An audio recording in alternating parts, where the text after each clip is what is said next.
नाज़रीन, programme behind the news में मां आहियां जो मेज़बान शकील सुमरो। नाज़रीन, मुल्क जी जेका आलमी ऐं सियासी रीजनल सूरताल आहे, उन सूरताल में काल आइन जे हवाले सां गोल्डन जुबली जो ॾिहाड़ो मल्हायो वियो ऐं जॾहिं गोल्डन जुबली जो ॾिहाड़ो मल्हाए रहिया त उन वक़्तु सिंध जे अंदरि जेका सूरताल हुई, ख़ासि तौर ते क़बाइली झेड़नि जे हवाले सां अजमल सावंत, डॉक्टर अजमल सावंत, जंहिं फ्रांस मां PhD कई हुई, उनजे क़त्ल, बेरहमाने क़त्ल ख़िलाफ़ सॼी सिंध सरापा एहतजाज हुई। JWC पारां अॼु नवाबशाह में वॾो मुज़ाहिरो थियो आहे, जंहिंमें सुजाण धुरियुनि, सियासी कारकुननि, सिविल सोसाइटी, आम माण्हुनि वॾे अंग में शिरकत कई आहे। ऐं उन सां गॾोगॾु जेकॾहिं असां आलमी सूरताल ते नज़र विझंदासूं त ब्रिक्स जा जेके मुल्क आहिनि, जिन में Brazil, Russia, India, south Africa अची वञनि था, डॉलर जे मुक़ाबले में जेका नई करंसी आहे, उन नई करंसी जे हवाले सां ब्रिक्स जे मुल्कनि कोशिशूं शुरू करे छॾियूं आहिनि ऐं डॉलर खे ब्रिक्स तरफ़ां जेको चैलेंज आहे, उन सूरताल ते बि अॼु कोई प्रोग्राम में पाण ॻाल्हि ॿोल कंदासूं।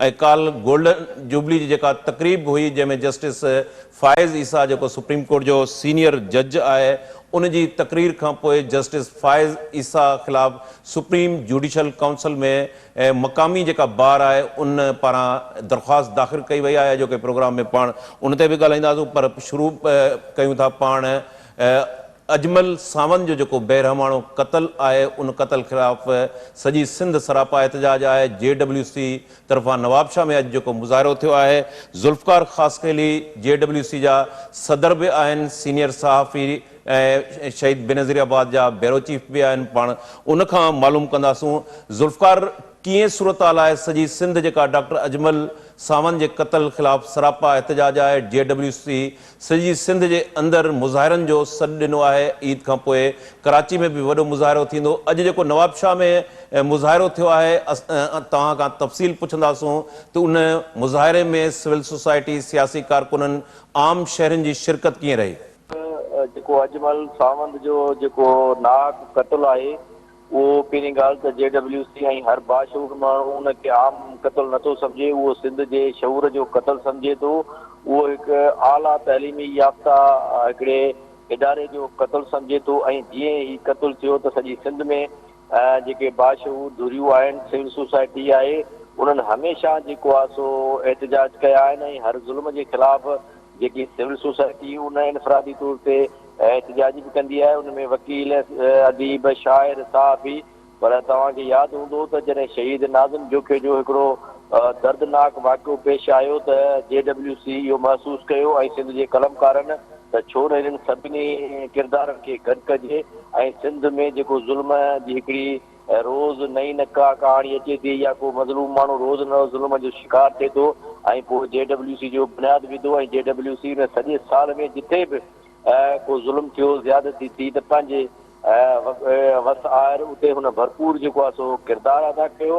ऐं जॾहिं ही वाक़ियो पेश आयो अजमल सावंत जो, त JWC जी सॼी क़यादत इहो फ़ैसिलो कयो त असां डिविज़नल हेडक्वार्टर में एहतजाज कंदासीं। ऐं पोइ 4 मई ते हिकिड़ो वॾो ऑर्गेनाइज़ड एहतजाज कराची प्रेस क्लब में थींदो, जंहिंमें सॼे सिंध जे शऊर खे दावत ॾींदी। अॼु नवाबशाह में तव्हांखे मां ॿुधायां त जेको गर्मी टेम्परेचर उहो नवाबशाह में तमामु घणो हूंदो आहे।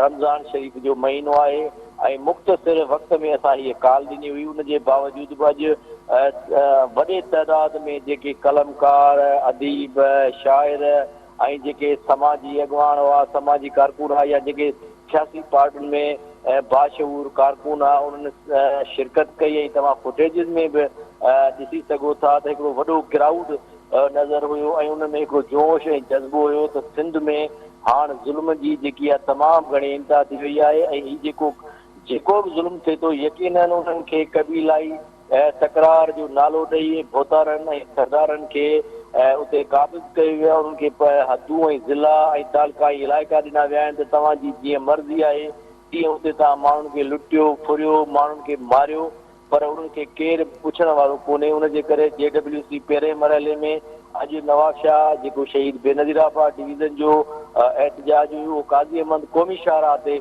असां उहो एहतजाज रिकॉर्ड करायो त उतां जेके ॿियनि सूबनि जा लंघंदड़ माण्हू आहिनि उहे बि ॾिसनि त सिंध में कबीलाई ऐं जेको भोतार को निज़ाम आहे उनजे करे आम माण्हू त क़तल थिए थो, पर सिंध जो शऊर बि हाणे क़तल थिए थो, छाकाणि त अजमल सावंत जेकी PhD कई हुई उहा दुनिया जी लेटेस्ट डिग्री आहे ऐं उहा चंद माण्हुनि खे हूंदी आहे। हुनखे फ्रांस ऐं यूरोप जहिड़े मुल्क में ऑफरूं बि थियूं सघनि था, पर उते उन ऑफरनि खे डिनाए कयो ऐं हुन चयो त मां पंहिंजे इलाइक़े में वञी उते जेको आहे सो इल्म जो ॾीओ रोशन कंदुसि। हीअ कबीलाई तकरार जो वर चढ़ण आहे, पर हीअ मां सम्झां थो त हिकु सोचियल सम्झियल साज़िश तहत अजमल सावंत खे क़तल करे उतां जे इल्म खे क़तल कयो वियो आहे, उतां जे तइलीमी निज़ाम खे क़तल कयो वियो आहे। उनजे करे असां हिन क़तल खे सिंध ते कारी ज़रब सम्झूं था, शऊर जो क़तल आहे।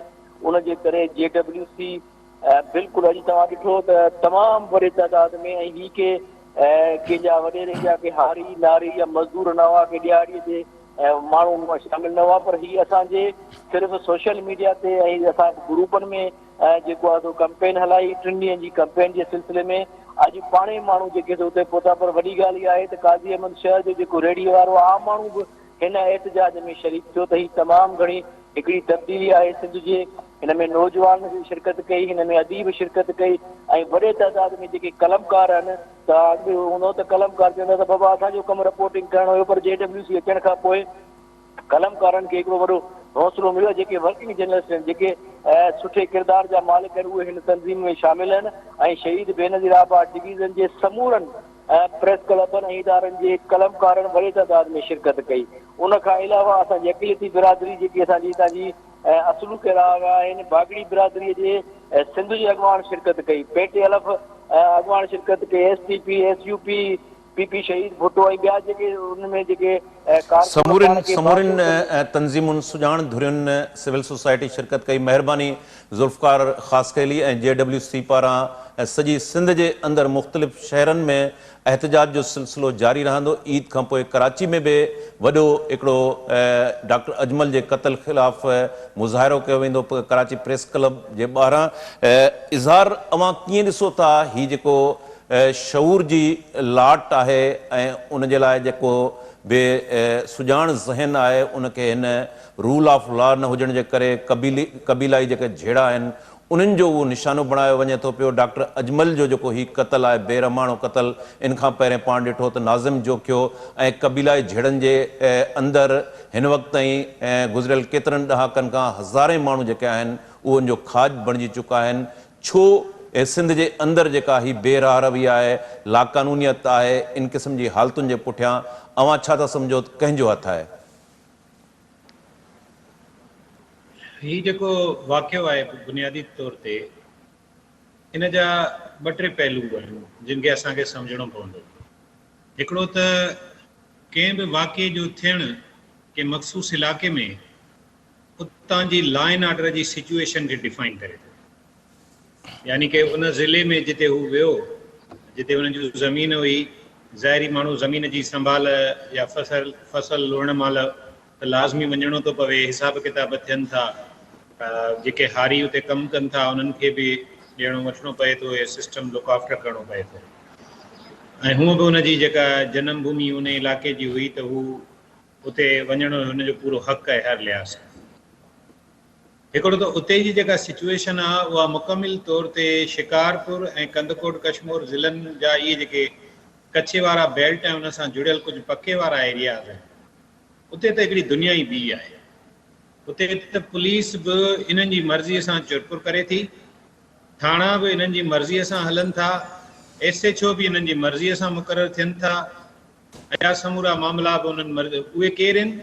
उहे पाथारीदार आहिनि, उहे ताक़तवर मुख़्तलिफ़ क़बीलनि जा सरदार आहिनि जेके इहो सॼो निज़ाम हलाइनि था। उन्हनि जे लाइ हीअ हिकिड़ी इंडस्ट्री आहे ऐं जॾहिं उन्हनि जी इंडस्ट्री आहे त ज़ाहिरी इन्हनि जो फ़ाइदो 2-3 ॻाल्हियुनि में आहे। हिकिड़ो त इहे जहिड़ा वधंदा रहनि, क़बाइली बुनियादुनि ते माण्हू हिक ॿिए जा खून कंदा रहनि, पोइ हिननि वटि अचनि, हीअ फ़ैसिला कनि, वरी उन में बि ॾंड विझनि ऐं पंहिंजा हिसाब किताब सिधा कनि। तव्हांखे हैरतनाक ॻाल्हि ॿुधायां त इन जाहिलाणी क़िस्म जी प्रैक्टिस में हिकिड़ी कंडीशन इहा बि आहे जंहिंजो इज़हार डॉक्टर साहब जे भाउ बि कयो हिकिड़ी मीडिया में सिंध TV सां ॻाल्हाईंदे, त सरदार जे ख़िलाफ़ FIR बि नथी कटाए सघिजे, उन ते बि ॾंड आहे। हाणे मां हिन मां अंदाज़ो कयो त हीउ जेको सॼो सरदारी निज़ाम आहे, छाजो सरदारी निज़ाम? असां त सवाल इहो था पुछूं। हीअ त डॉक्टर अजमल जी शहादत वारे मामले हिनखे हाईलाइट कयो आहे बिल्कुलु अहिड़ी रीति जहिड़ी रीति नाज़िम जोखे जी शहादत हिनखे एक्सपोज़ कयो हो। हीअ जेके पंहिंजे लेखे सरदार थियो वेठा आहिनि, माण्हुनि खे यरगमाल बणायो ऐं माण्हुनि खे घेरे में आणियो वेठा आहिनि, इन्हनि माण्हुनि जो त समाज खे हाणे घेरो करणो पवंदो। हीउ जेको वाक़ियो आहे इन जो हिकिड़ो पहलू इहो निज़ाम आहे। ॿियो हुन खां अलावा पढ़ियल लिखियल माण्हू इन्हनि जाहिलनि खे नथो घुरिजे, जेके चाहिनि था त ॿिया सभु माण्हू बि जाहिल हुजनि ऐं हुननि जे हथ वस हुजनि। टियों इहो त जेको लोअर मिडिल क्लास या विचोले तबिके जो माण्हू आहे उहो बि हुननि खे नथो वणे त उहो को इस्टेब्लिश थिए, को सिस्टम ठहे हुनजो, या हुनजो को कारोबार या रोज़गार या ॿिया मामला थियनि। चोथों, हीअ जेका माइंड सेट आहे, हीअ जेको सरदारी माइंड सेट आहे, इहो इहा ॻाल्हि बि पसंदि कोन थो करे, कंहिं बि रीति कोन थो करे त हीअ जेके उन्हनि जे इलाइक़नि जा माण्हू आहिनि उहे तालीम हासिल करे पंहिंजो हिकिड़ो ज़ाती तौर ते एतिरो मक़ाम हासिल कनि जो नेशनल इंटरनेशनल लेवल ते उन्हनि जी रिकग्निशन थिए। ऐं आख़िरी ॻाल्हि, हिन समूरे धोखे जी दीवार खे जेका टेक करे बीठी आहे उहा बदकिस्मतीअ सां हिकिड़ी जमहूरी पार्टीअ जी हुकूमत आहे, पाकिस्तान पीपुल्स पार्टी, जंहिं नाज़िम जोखे जे केस में बि तव्हां ॾिठो त उन्हनि बोतारनि ऐं सरदारनि जो पासो खयों, ऐं हिन भेरे बि तव्हां ॾिठो त हिन मामले में बि अञा ताईं का बिड़क ॿार कोन कढी अथनि। को हिकिड़ो बयानु शकील साहिबु अवां मूंखे ॿुधायो त वक़्त जे हुक्मराननि ॾिनो जे वॾो वज़ीर सिंध जो घरू वज़ीर बि आहे, लाज जेका आहे इंटीरियर मिनिस्ट्री बि हुन जी सिंध जी घरू वज़ारत बि हुन वटि आहे। तॾहिं को बयानु ॿुधो तव्हां CM जो त रुॻो हिकिड़ो बयानु ई ॾिनो हुजईं त इहो अफ़सोसनाक वाक़ियो थियो आहे। अञा वधीक हैरतनाक ॻाल्हि बि कहिड़ी हुजे त बिलावल साहिबु जॾहिं पेरिस वियो त हिन ई नौजवान हुनजे इंटरप्रेटर तौरु तर्जुमे निगार तौरु कमु कयो, हिन जे पार्टी सां बि वाॻियल हुयो डॉक्टर अजमल। उनजे बावजूदि तव्हां ॾिठो त हिननि खे का लहस न आहे, का परवाह न आहे, को फ़िकर न आहे, छाकाणि त हिननि खे वधीक गणती आहे उन्हनि सरदारनि जी जिन खे ही प्रोटेक्ट कयो वेंदो। हाणे थींदो छा? आख़िरी ॻाल्हि बसि हिकिड़ो जुमिलो आउं चवंदुसि। हाणे थींदो ईअं त खानापुरी वारा ऑपरेशन थींदा, कार्रवाई कंदड़ भॼी विया, बिदिन खे हिननि वञी ड्राथो ऐं पोइ ॾेखारियूं त असां वॾी कार्रवाई कई आहे। असल में ही नेक्सस आहे। जेसीं ताईं इहो नेक्सस न टुटंदो अहिड़ा वाक़िया बि थींदा रहंदा, सिंध जो शऊर ईअं बेदर्दी सां मारियो वेंदो। ऐं इन में ॿियो वॾो फैक्टर इहो आहे त सिंध जे माण्हुनि खे बि हाणे सोचणो पवंदो त हू पंहिंजो वोट कंहिंखे ॾियनि था। हू पंहिंजो वोट उनखे ॾियनि था जेका पार्टी अल्टीमेटली नाज़िम जोखे सां गॾु नथी बीहे, डॉक्टर अजमल सां गॾु नथी बीहे, हुनजे पोइरनि सां नथी बीहे, उहा पार्टी सरदारनि ऐं भोतारनि सां गॾु बीहे। जी प्रोफेसर इनाम भट्टी साहब असांखे जॉइन किया है प्रोग्राम में, खेसि भलीकार चऊं था। जी इनाम साहब, अवां कीअं ॾिसो था डॉक्टर अजमल जो जेको ही बेरहमाणो क़त्ल आहे ऐं इज़हार जंहिं नेक्सम जी ॻाल्हि कई उनजे अंदरि पीपल्स पार्टी हुक्मरान जमायत खां वठी पूरो सरदारी निज़ाम ऐं ही जेको सॼो इंफ्रास्ट्रक्चर आहे पूरो जेको असां ॾिसूं था हिकिड़ी रियासती मशीनरी आहे, उहे बि इन क़िस्म जे जेको ज़हीन सुजाण माण्हू आहिनि, प्रोफेसर आहिनि, आम माण्हू आहिनि, उन्हनि जो तहफ़ुज़ नथी करे सघे। पाण कंदकोट, घोटकी, शिकारपुर, लाड़काणे जी जेका अबतर अमन अमान जे हवाले सां सूरत हाल आहे, धाड़ेलनि जो राज आहे, आम माण्हू महफ़ूज़ न आहे। न रुॻो इन्हनि ज़िलनि में पर कराची जे अंदरि सूरत हाल जेका आहे उहा बि हाणे ईअं लॻे थो स्ट्रीट क्राइम जे हवाले सां त ॼण उहो ॾोहनि जो जेको शहरु आहे उहो सभिनी खां अॻिते सभिनी ॿियनि वॾनि शहरनि खे डिफीट कंदो पियो वञे। हिन अजमल सावंत वारे क़त्ल खे अवां कीअं था ॾिसो? महिरबानी शकील। सभ खां पहिरीं त आउं सम्झां थो इहो इंतिहाई अफ़सोसनाक आहे त हिकिड़ो शऊर ऐं आलिम, ऐं छाकाणि त असां वटि आलिम मां मुराद रुॻो हू मज़हबी आलिम न हूंदा आहिनि, पर हीअ जेके PhD स्कॉलर आहे उहो हक़ीक़ी तौर ते उहो बि वॾे में वॾो आलिम आहे।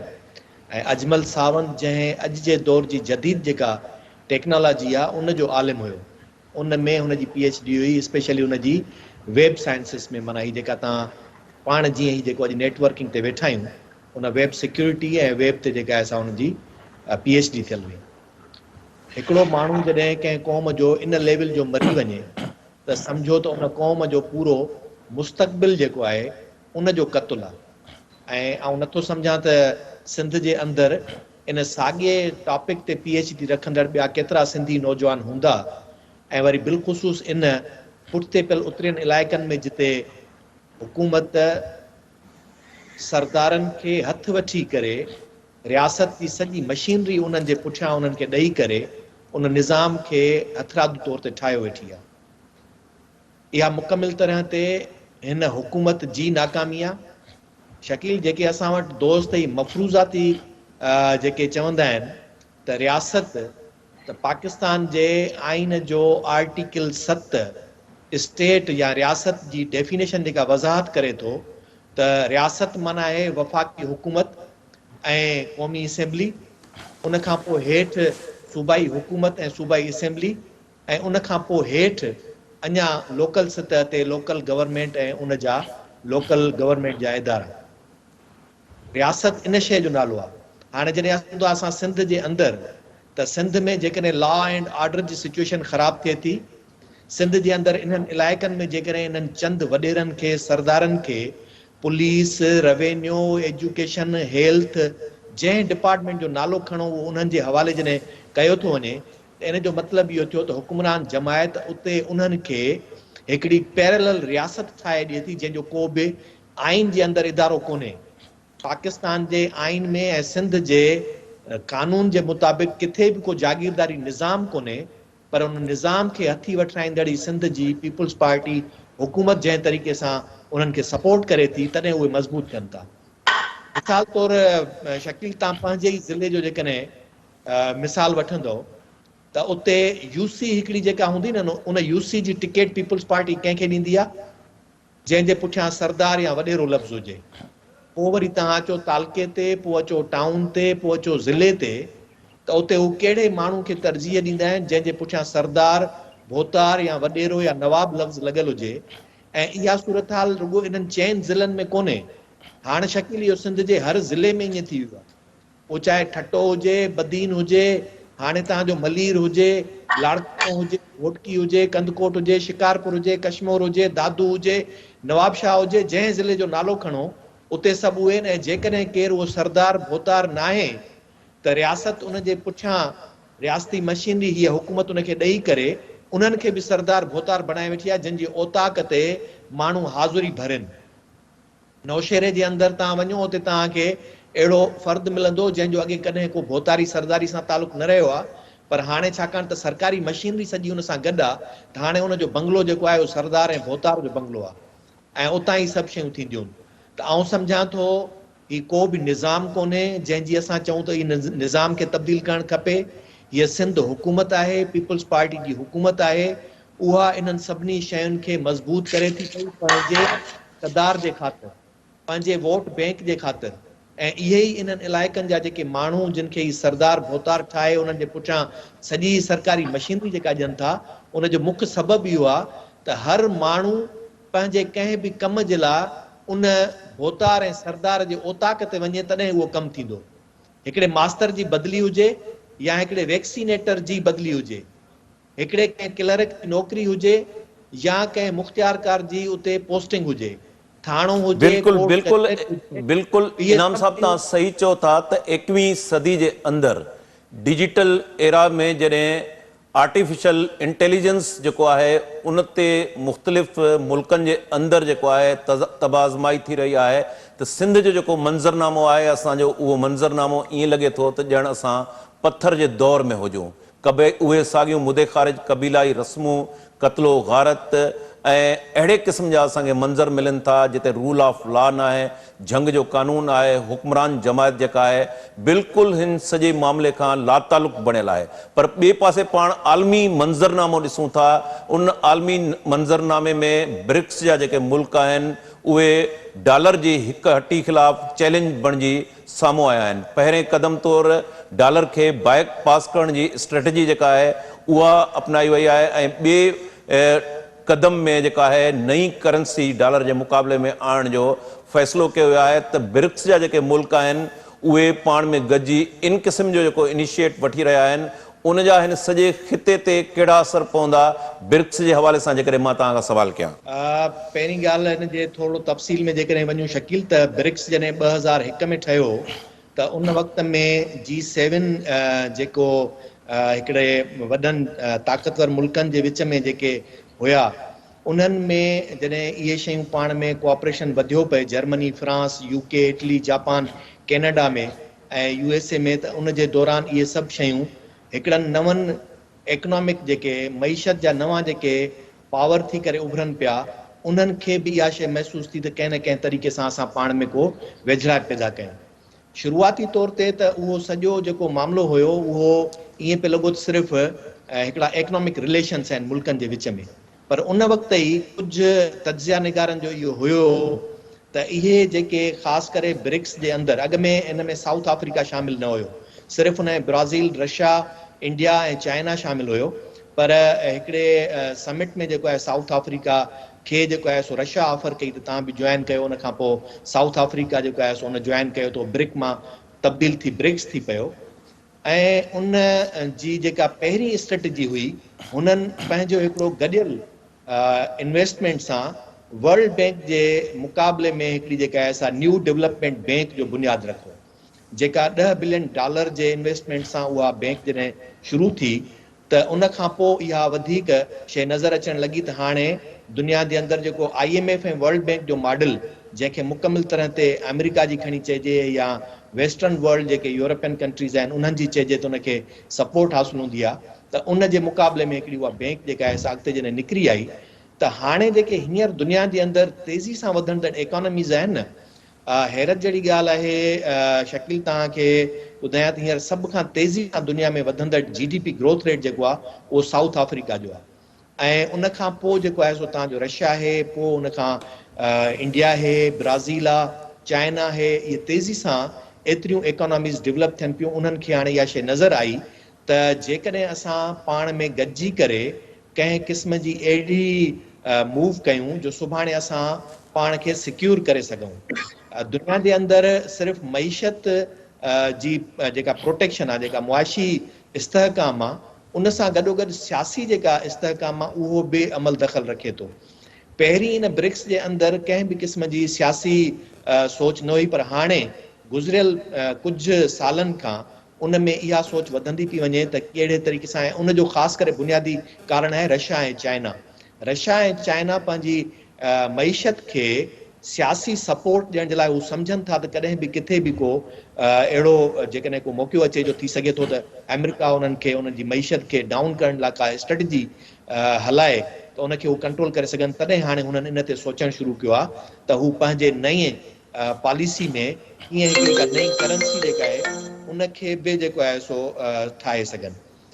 इज़हार सुमरू साहब नालो था। इज़हार साहब, आलमी सतह ते जेके हिन वक़्तु तमामु वॾियूं डेवलपमेंट्स थियूं आहिनि, उन डेवलपमेंट्स में सऊदी अरब जो SCO में शामिल थियणु, गुज़िरियल साल ईरान जो SCO में शामिल थियणु, ऐं उनखां बाद में ईरान ऐं सऊदी अरब जी चीन जी टियाकड़े में जेका वेझड़ाई थी आहे, उनखां बाद में ब्रिक्स जे मुल्कनि तरफ़ां पहिरें स्टेप तौरु डॉलर खे बाईपास करणु ऐं सेकंड स्टेप में नई करेंसी जंहिंजे लाइ चयो पियो वञे त पेट्रो युआन करेंसी जेको आहे उनखे साम्हूं आंदो पियो वञे। हिन सॼी डेवलपमेंट खे अव्हां कीअं था ॾिसो? हिन जा बेसिकली ॿ मामला आहिनि। हिकिड़ो आहे इंटरनेशनल पॉलिटिकल ऑर्डर ऐं ॿियो आहे इंटरनेशनल इकोनॉमी, आलमी मईशत। पहिरियों पाण जेकॾहिं इंटरनेशनल पॉलिटिकल ऑर्डर जे पर्सपेक्टिव में हिनखे ॾिसूं त दुनिया हिन वक़्तु यूनिपोलर प्रताल में आहे, जिते हिकिड़ो लठ सरदार आहे ऐं उनजी करेंसी बि साॻी रीति दुनिया जी लठ सरदार करेंसी आहे। अमेरिका खे वेझी जेका ॿी करेंसी आहे उहा बि उनजे इतिहाद करेंसी आहे, यानी कि यूरो। ऐं IMF में जेके सम्झो रिज़र्व्स आहिनि उन में 40% अमेरिकन डॉलर ऐं 30% स्टैंड करे थो यूरो। त बाक़ी दुनिया जी मईशत वञी बचे थी 30%।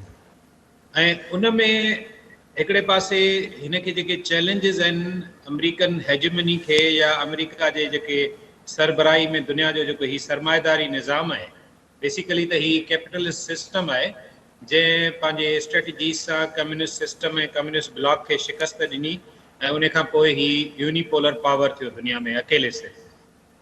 हाणे हिन सिस्टम जे आॾो पॉलिटिकल चैलेंजिस बि आहिनि, इकोनॉमिक चैलेंजिस बि आहिनि।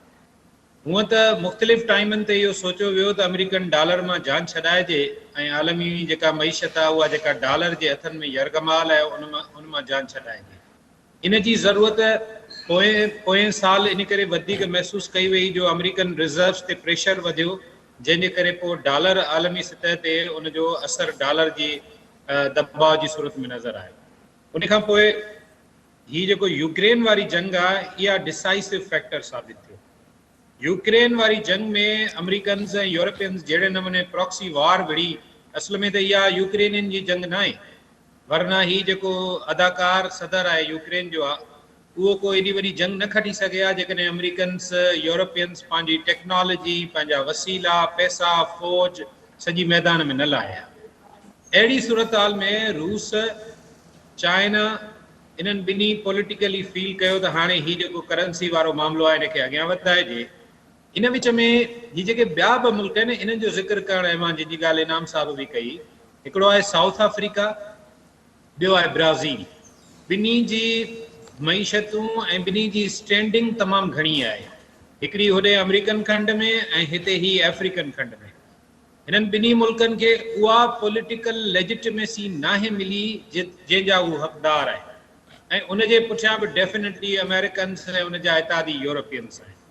हाणे ईअं सम्झो त रुगो ही डॉलर मां जान नथा छॾाइणु चाहिनि, ही मुल्क वॾा मुल्क आहिनि ऐं तव्हां जेकॾहिं हिननि जी कैलकुलेट कंदव कैलकुलेटर ते आबादी चाइना, रूस, साउथ अफ्रीका ऐं ब्राज़ील जी, त दुनिया जो गच हिसो त इन्हनि मुल्कनि में रहे थो ऐं ज़ाहिरी आबादीअ सां गॾु ओतिरो वापार बि थिए थो, कारोबार बि थिए थो। उन खां पोइ चाइना जहिड़ी रीति इंटरनेशनल मार्केट खे डोमिनेट करे थो हिन वक़्तु, रूस एनर्जी में जहिड़ी रीति डोमिनेट करे थो उहो बि तव्हांजे साम्हूं आहे। अहिड़ी सूरत हाल में हिकिड़ो नओं पॉलिटिकल ऐं इकोनॉमिक ऑर्डर अचणु देर या सवेर इहो बिल्कुलु मुमकिन आहे। हाणे ॻाल्हि इहा आहे त इन जी कामयाबी ऐं नाकामी जा अलॻि हिकिड़ा पासा आहिनि, उन ते बहस करिणो आहे। मिसाल, ही जेका कैपिटलिस्ट दुनिया आहे, अवां छा था सम्झो त इहो रुगो डॉलर आहे ऐं अमेरिका आहे या यूरोपीय यूनियन आहे? न, ही हिकिड़ो माइंड सेट बि आहे।